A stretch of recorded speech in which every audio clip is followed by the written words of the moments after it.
And now, the time fight fans all across the globe have been waiting. Yay! It's the MTMV main card with your man, the Voyze. In the opposite corner is my verbal sparring partner, the butcher, the baker, the word maker, none other than Wildress. Wildress. Wow, you just started out. My mind went somewhere else because when I said the butcher, the baker, the word maker, I meant to say of Broad Street, and I forgot that, and that just threw me all the way out. But we got none other than Iron Wildress Ruffin. That was something else. My name is Wildress, but they call me Cuckoo Khan. Ladies and gentlemen, I'm here with the man, the myth, the legend. You see the halo over his head. It ain't shiny for no reason. The Voyze, the curator of MTMV Combat Sports, and my biggest nemesis. Voyze, how you feeling today, sir?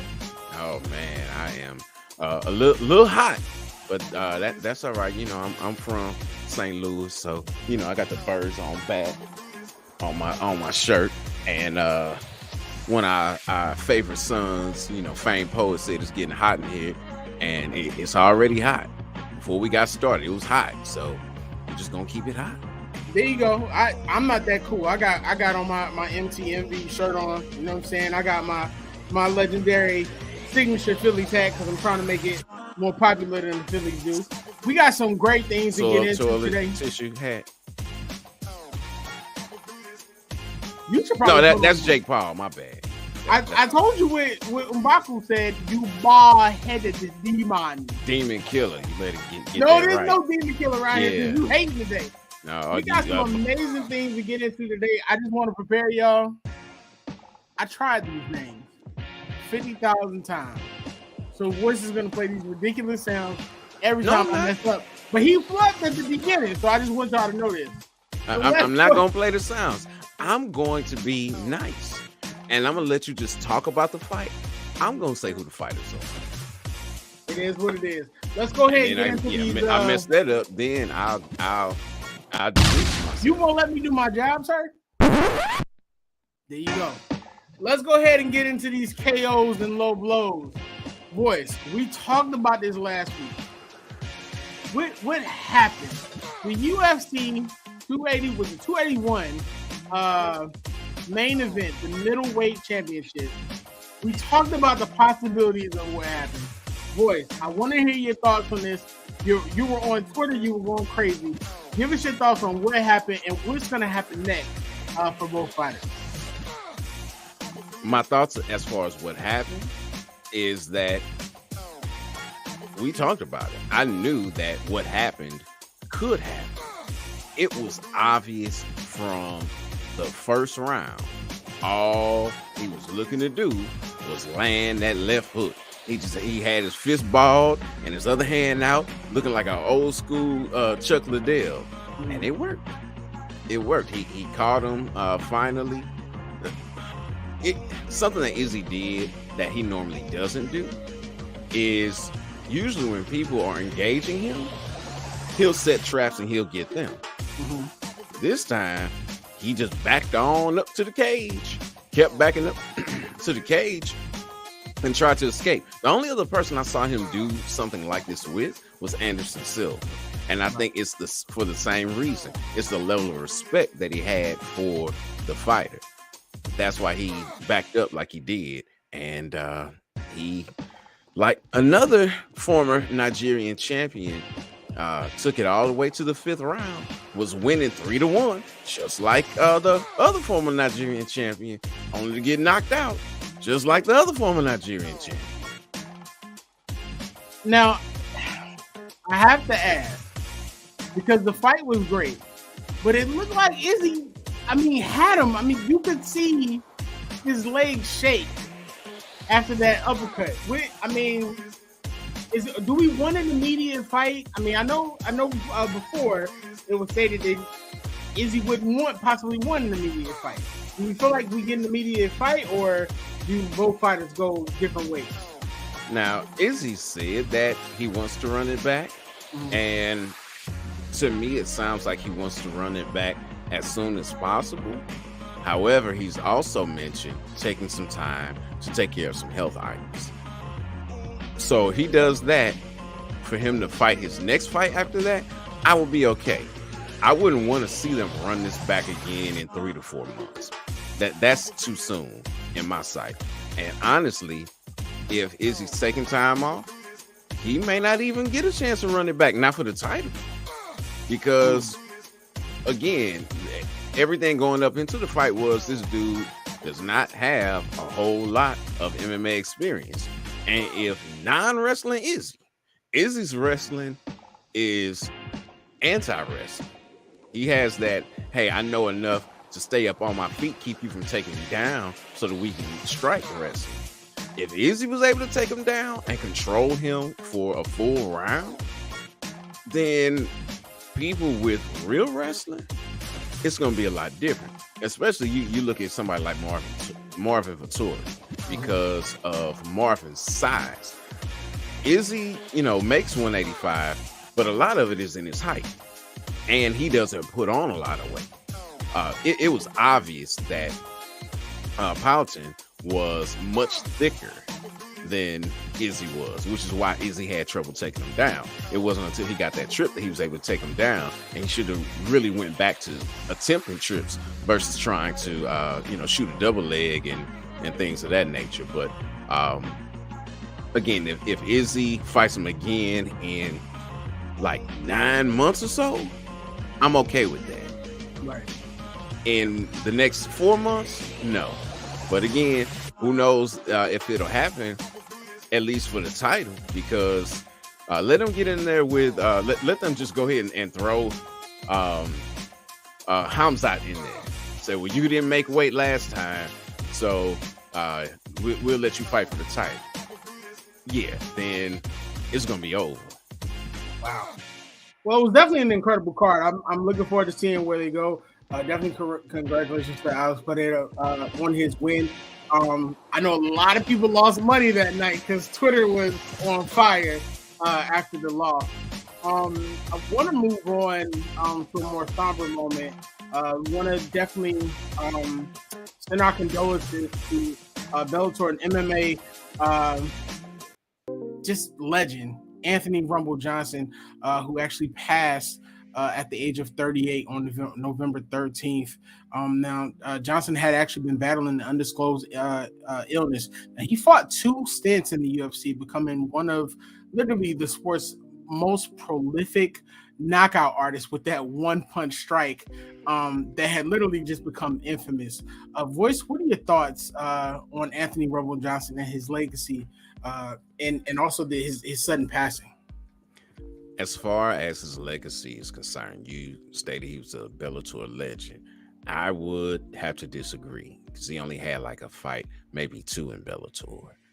He was a UFC legend and just overall a MMA legend. This man fought or started fighting at 170 pounds, fought as high as heavyweight, and beat a champion in heavyweight in what's now the PFL, but at that time was World Series of Fighting. And he, along with people like Justin Gaethje and Marlon Moraes, really helped raise the profile of that fledgling organization and has helped it to go on, be bought out, and rebranded as the PFL today. He then came back to the UFC and fought for championships. Fought against not John Jones. He was supposed to fight John Jones, and that fight never happened. But he fought against DC twice for the championship, and just his KOs were horrible. I remember hearing Sugar Rashad Evans talk about, like, he was showing a knot or something on his head. He was like, they say spar with Rumble. They say it'll be okay. He was like, I'm just sparring with this dude and he put knots on my head. He hit harder than most people. Unfortunately, much of his legacy also includes domestic violence. And we cannot shy away from that. Was he absolutely fantastic in the cage? Yes, he was. Was he a flawed and troubled man, as we all are? Yes, he was. Was his, or I should say, were his struggles more public because of his position? Yeah, they were. So again, we can't shy away from those things. We have to present the whole man. Regardless of what happened, it was a great loss for the MMA community. He was indeed a legendary fighter with legendary power, and he'll be missed. I remember speaking to Scott Coker about him back in March when Bellator was here, and I was asking, hey, what's going on? When are we going to see him again? He's like, look, we just want him to get healthy. We're not even thinking about fights right now. We just want him to be healthy. And this explains why he was saying what he was saying. There were different shots of him in the gym saying, hey, I'm coming back. I still got a way to go. I wish I could disclose, and whether we'll know, it remains to be seen. But it is definitely a great loss for MMA. Definitely want to send condolences to his friends and family at this time. There have been no other information released on exactly the cause of death. When we come back, we'll be discussing One Championship and also Bellator 288. We'll be right back after a brief message from our sponsor, Ozell. It's not just about the love of the game. It's about dedication and commitment through the process and the patience to endure. There's joy in reaching your goals and peace in knowing you've done all you're supposed to do. Ozell brand. It's not just a brand. It's a lifestyle. And welcome back, Voyze. It's time. You ready? Sir. All right, let's go ahead and get into it. Now, live Friday from the Singapore Indoor Stadium, one lightweight world champion, Christina Lee, is actually looking to make history when he meets the one welterweight champion, Abasov. I said, Cameron Abasov. There you go. They're going to be meeting in the one welterweight world title fight at One Prime Video 4. Now, with a win, Lee has a chance to make history by becoming the youngest two-division MMA world champion in history. Now, outside of his loss last September, Lee has literally been on a downright dominant path since his move up from featherweight. Now, Abasov has also actually been a problem in his division. He's been defeating everyone from former world champions to also Yushin Okami. In his first world title defense, which was won via a fourth round TKO. Now, Voyze, these are two incredible fighters coming in. Christian Lee has an amazing chance to make history. What are we expecting? And what could a two-division championship mean for Christian Lee moving forward? As always, I'll take the last question first, and hopefully I remember the first question because I think I've already forgotten it. What it would mean for Christian Lee and the Lee family specifically, the Fighting Lee family. He's not the only Lee in one championship, as we've talked about one before. The Lees are fighting royalty.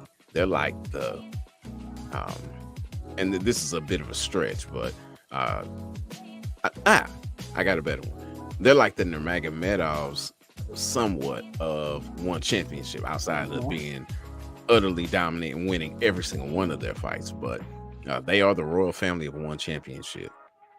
You have him, his sister, Angela, and I forget his other sister's name, his baby sister. But he and Angela are both champions.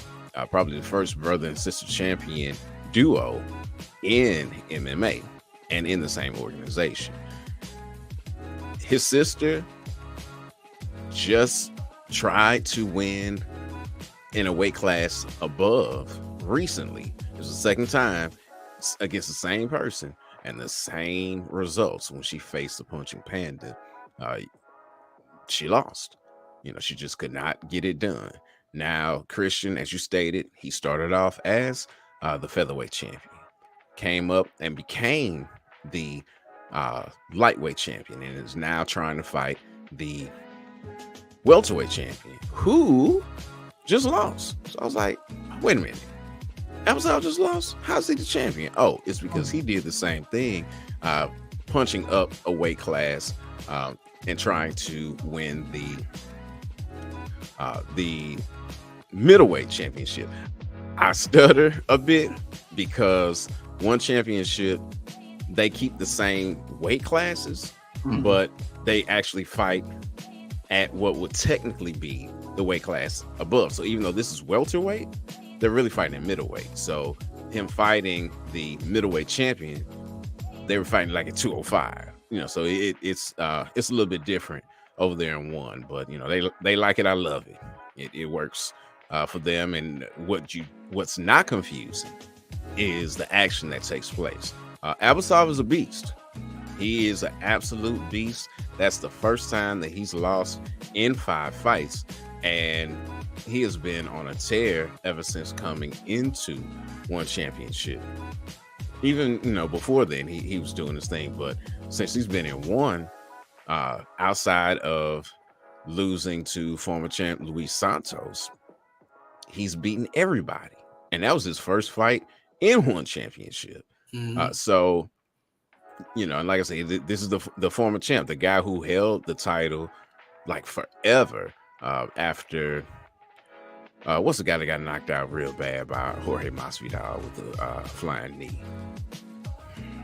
Ben Askren.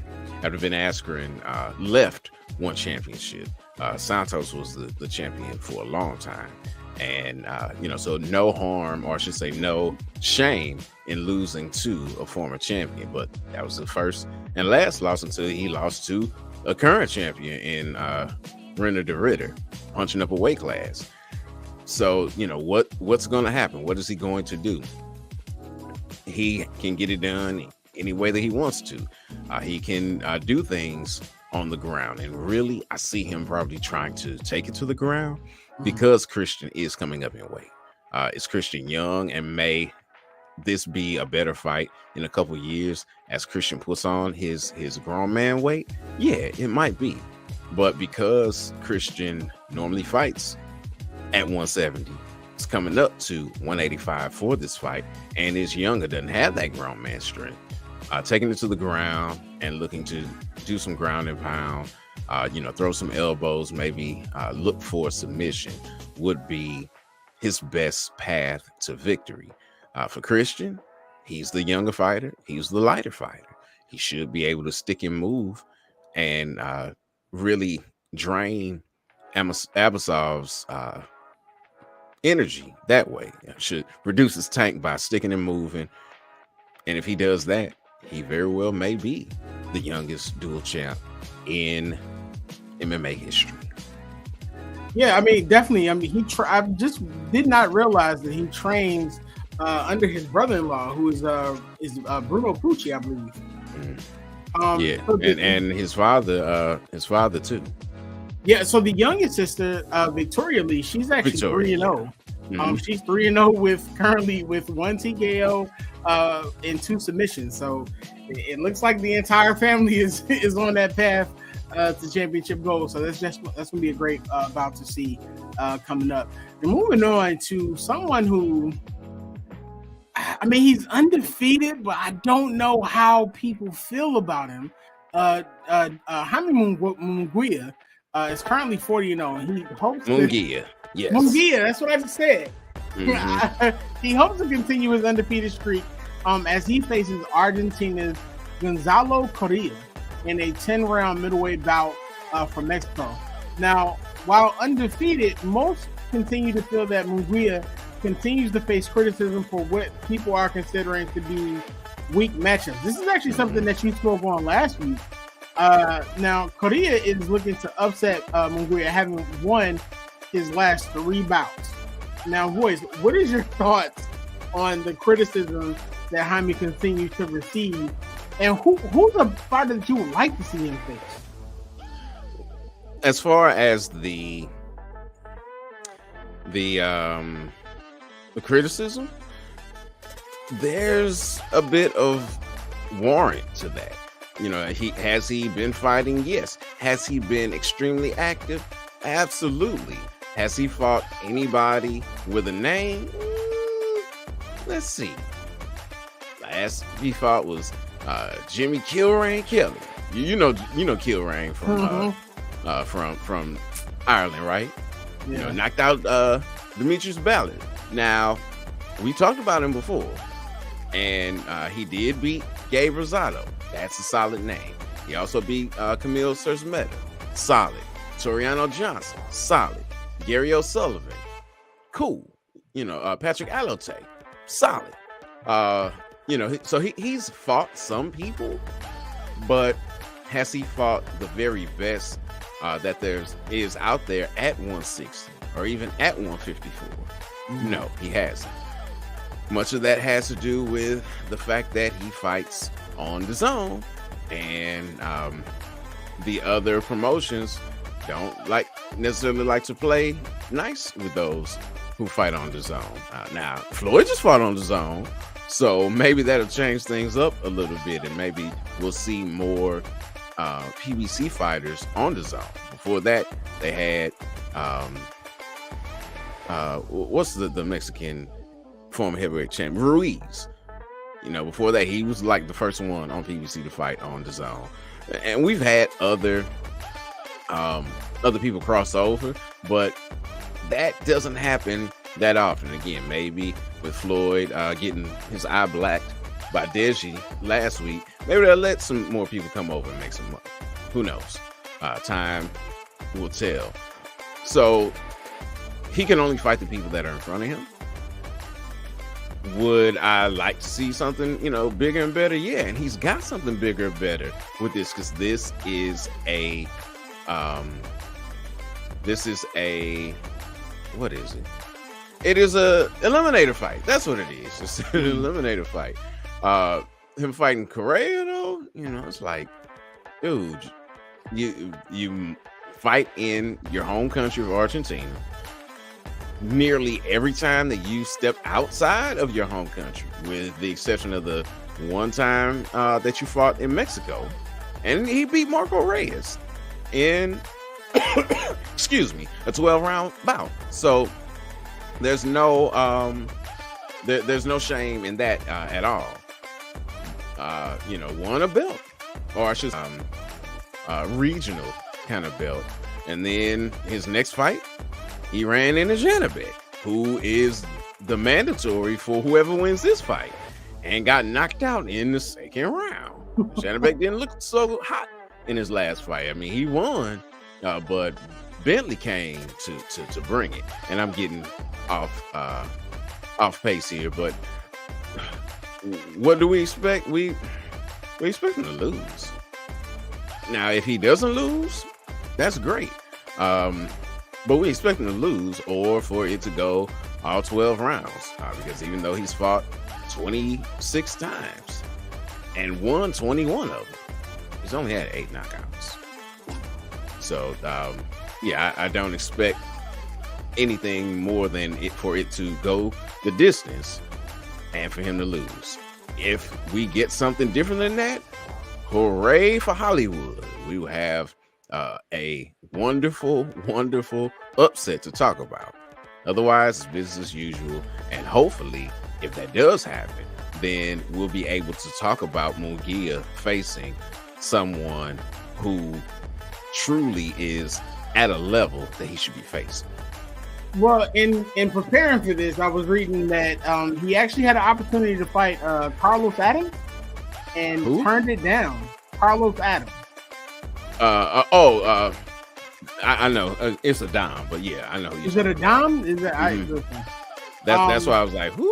But yeah, so I got you know, a lot of times when I'm preparing for these, especially if it's something that I'm not fully familiar with, I like to go in and read up as much about it as possible.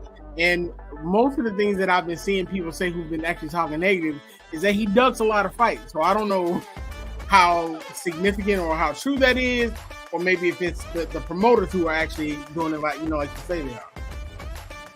Yeah, Carlos Adames, yeah. I would say because most fighters they're fighters. They go in there and they fight. We talked about your Bosanuli last week.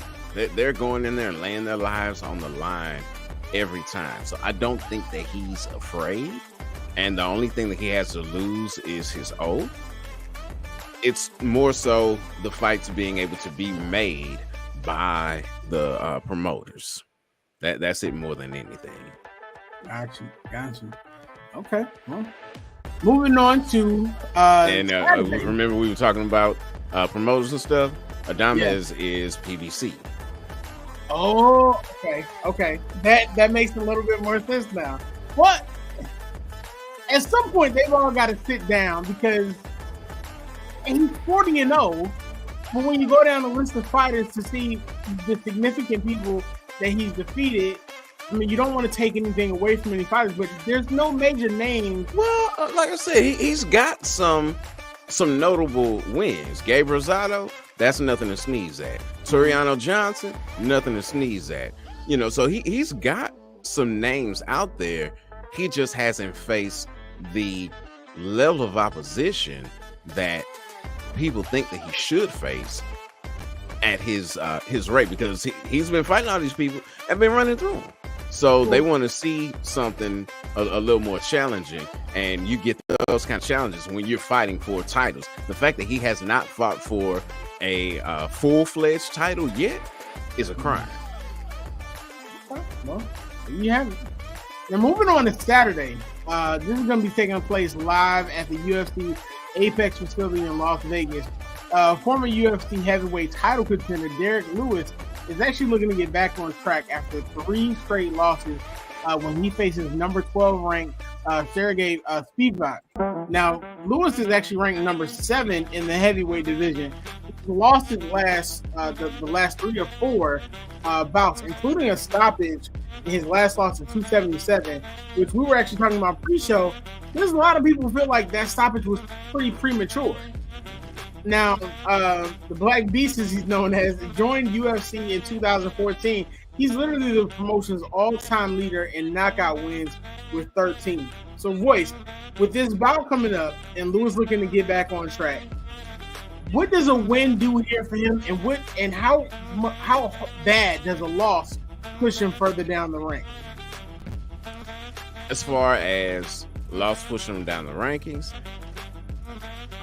I don't know where Spivak stands, so I don't know how much of a hurt, or I should say, how much it would hurt him to lose. Spivak is 12. Spivak is 12. And do you know where Lewis is right now?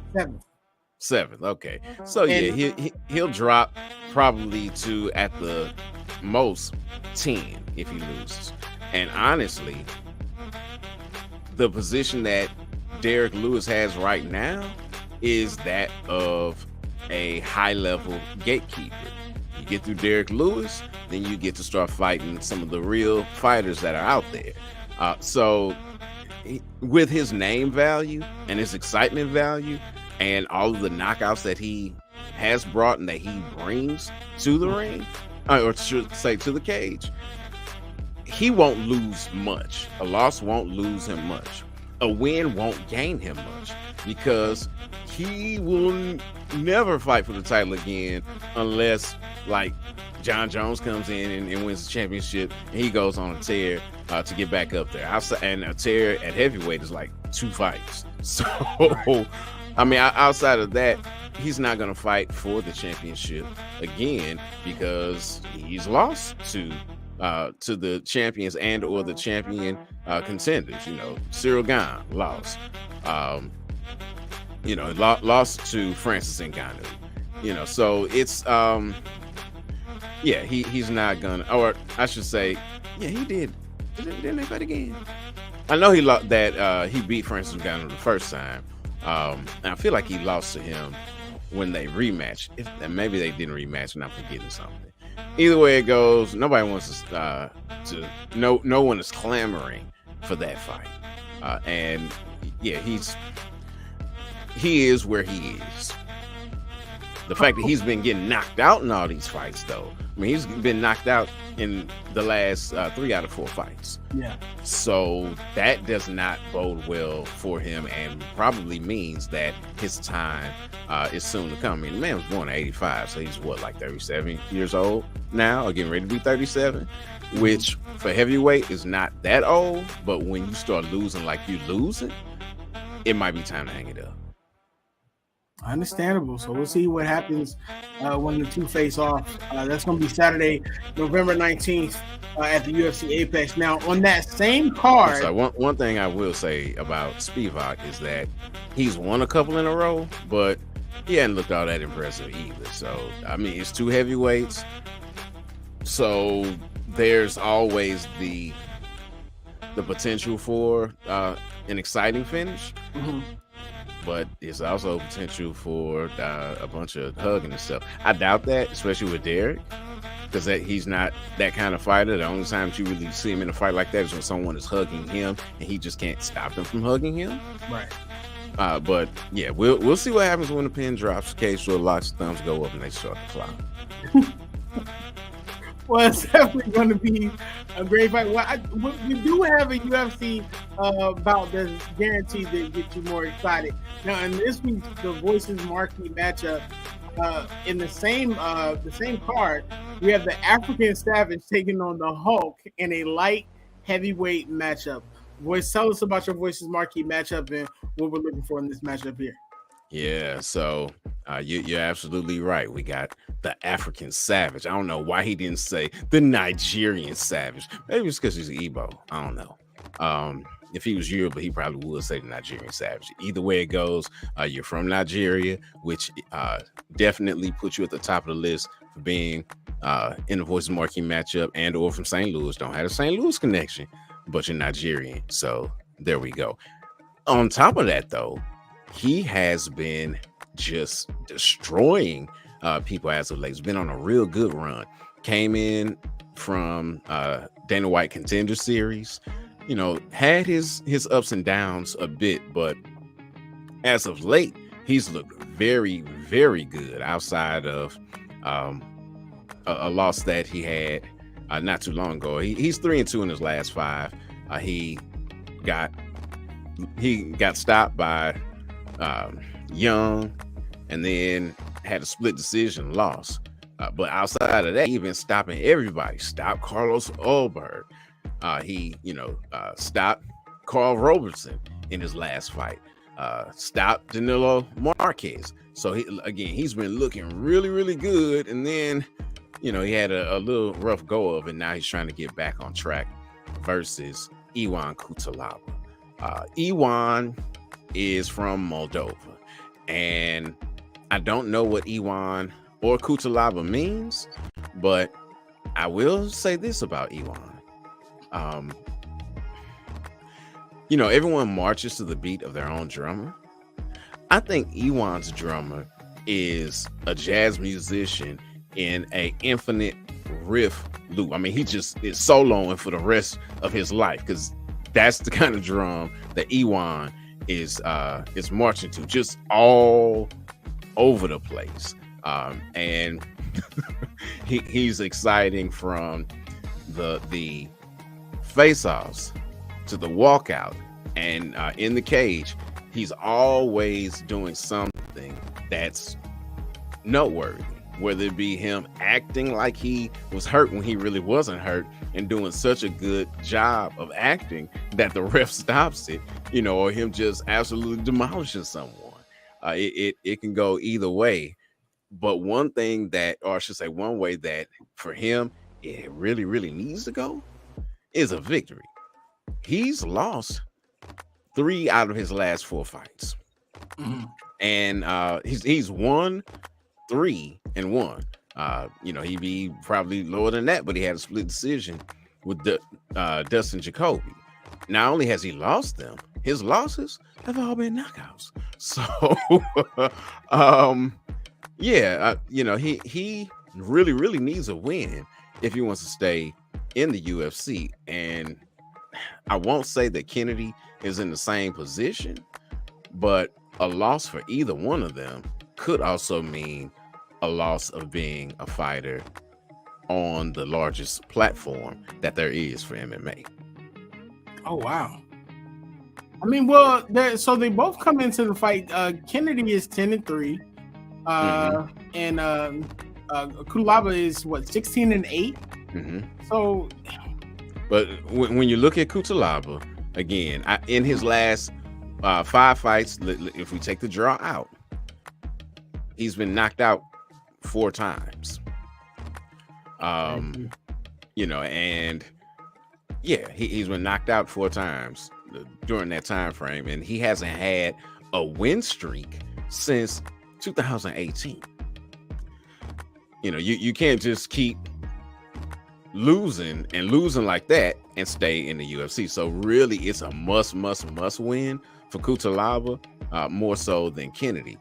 Kennedy, 2-3 in his last 5, but if he loses, then that puts him at like 3 losses in his last. He goes from 2-3 to 3 and or I should say 3-2 to 2-3, and that wouldn't be good.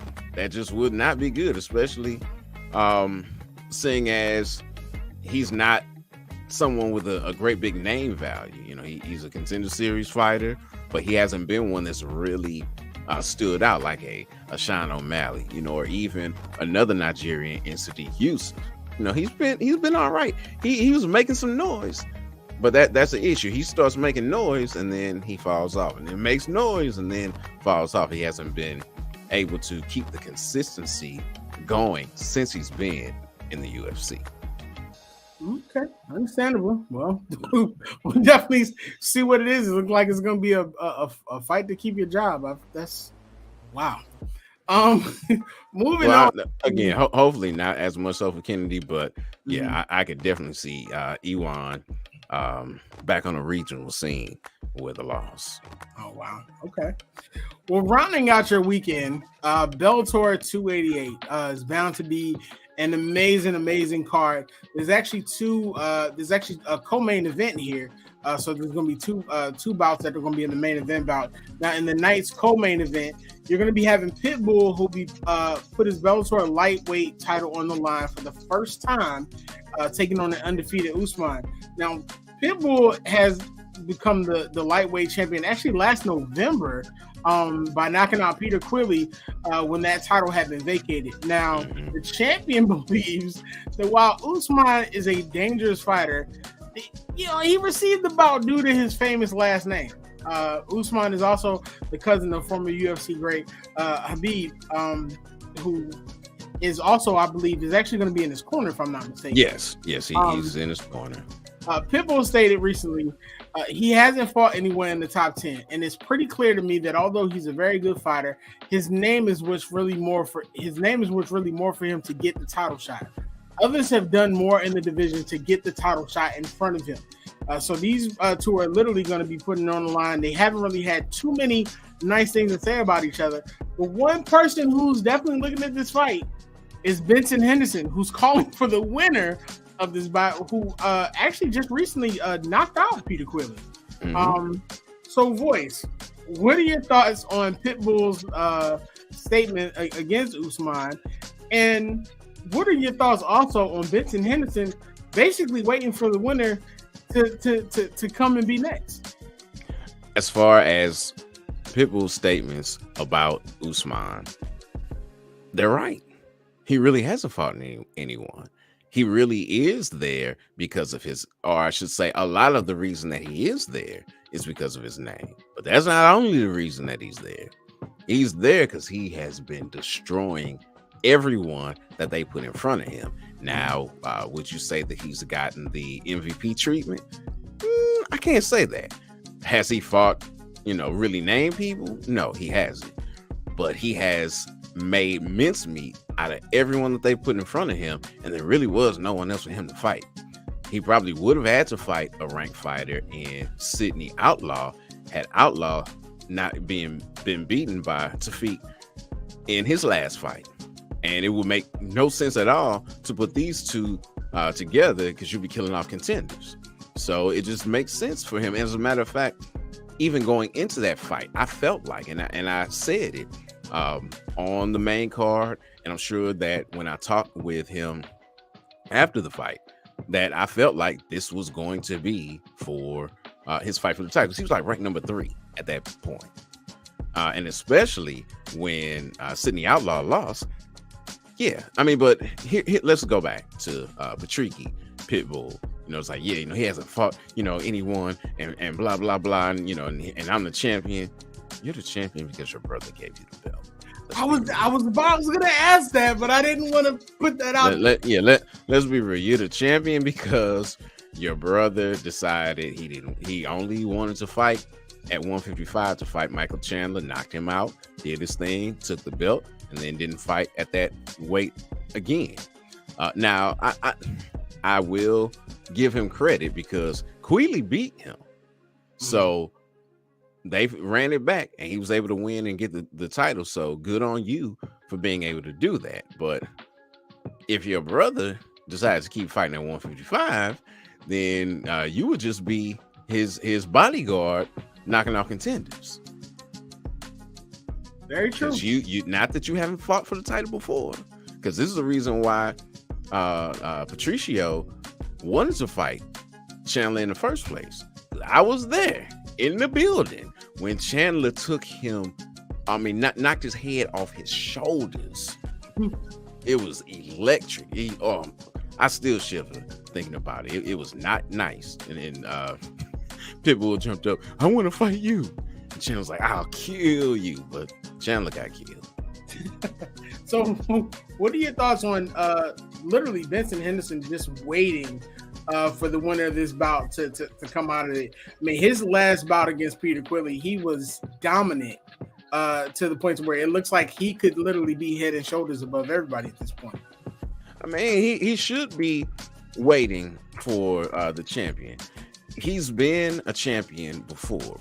He has fought for the championship twice in Bellator, each time not being successful. You know, but he's got the pedigree, and really, there's no one else, you know, out there for him. I mean, Brent Primus, he hadn't fought in God knows when, and I don't know when he's gonna fight again. He did lose to him. Jason Jackson, he lost to him, but that was at welterweight. He was daring to be great. Lost to Michael Chandler for the title. There's no shame in that at all. Since then, he's won. Ever since he has been resigned, he's been winning. And right before he was resigned, beat Islam Mammadov. That was a good fight, and you know, that was a good notch on his belt.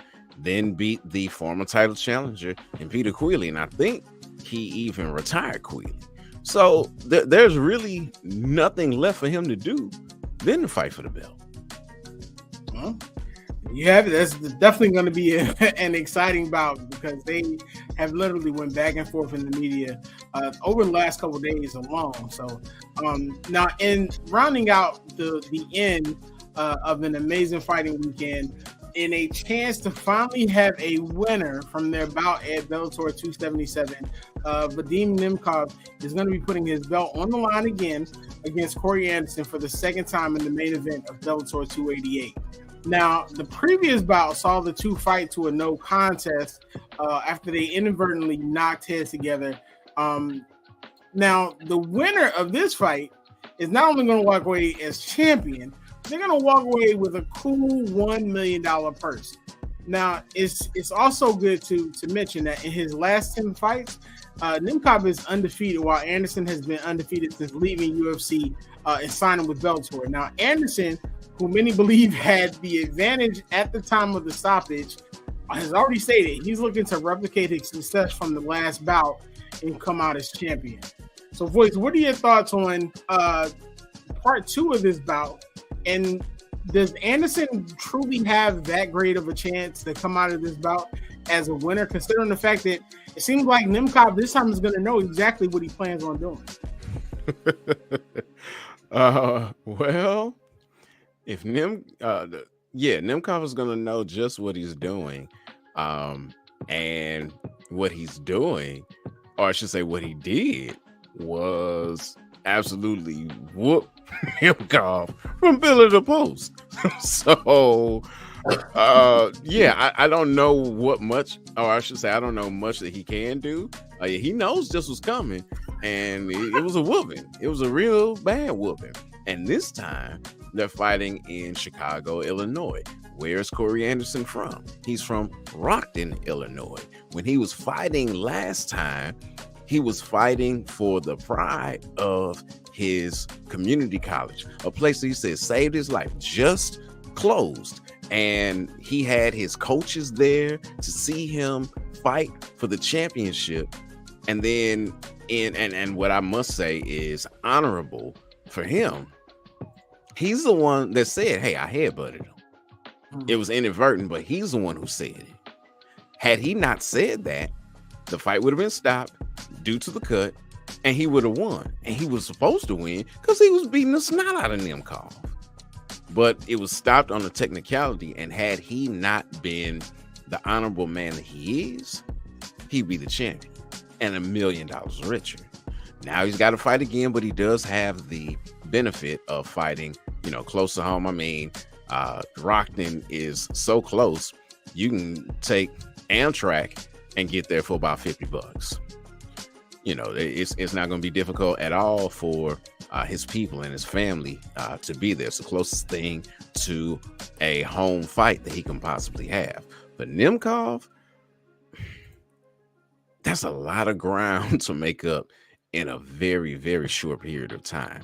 Nothing is impossible, but it's improbable that he'll be able to make the changes necessary, because much of what Anderson was doing was his dominance in the wrestling.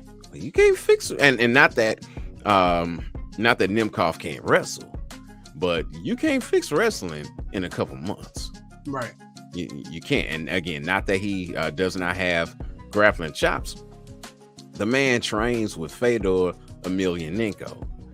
So, Sambo is heavy in his training. But yeah, he made it look way, way too easy. Anderson did, that is. And you fighting hell now. So we'll see. He's beaten other great wrestlers in Ryan Bader. He's beaten other great wrestlers like Phil Davis. But Anderson, yeah, he hurt him pretty bad, and that was in April. Yeah, April to November is not a long time to make adjustments to be victorious. Will he be?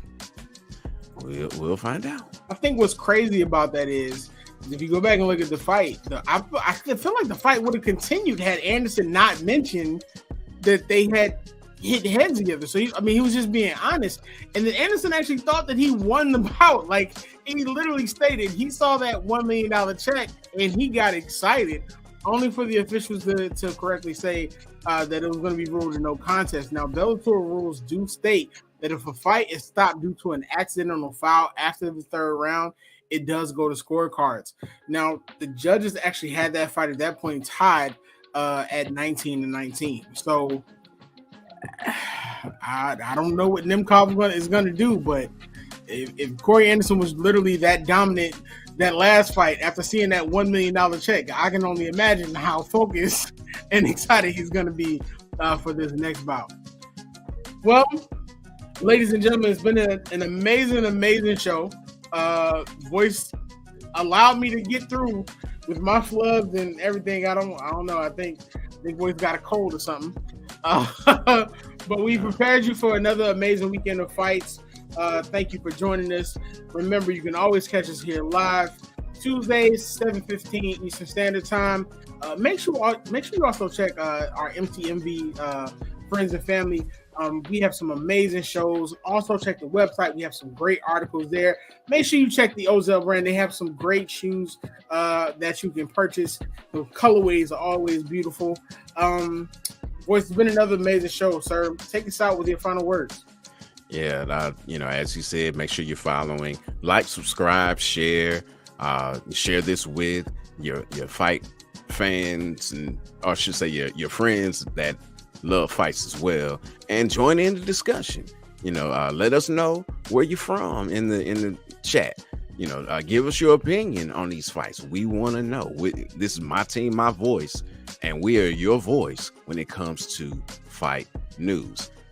Always too many fights to talk about. Anthony Yard is in the title eliminated, I think, for Beterbiev's title, or to face him. Charles Energy Johnson, St. Louis's own, is getting his second shot in the UFC this week.